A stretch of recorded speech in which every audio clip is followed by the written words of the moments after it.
சித்திரை மாதம் ஜனவரில புனர்பூச அஷ்டமி நவமியில வந்து ஐயா பிறக்க போறாரு. அஷ்டமி நவமியில வந்து பிறக்காரு. அதாவது ராமபெருமான அவதாரம் செய்தது தென்னிலங்கையிலே அரசு பரிகாரம் செய்து வரக்கூடிய ராவணேஸ்வரனை வதம் முடிக்கிறார்.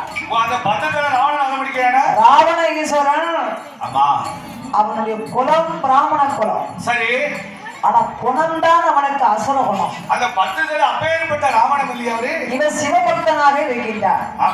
ஆனா இவனுக்கு ஒரு என்ன தெரியுமா?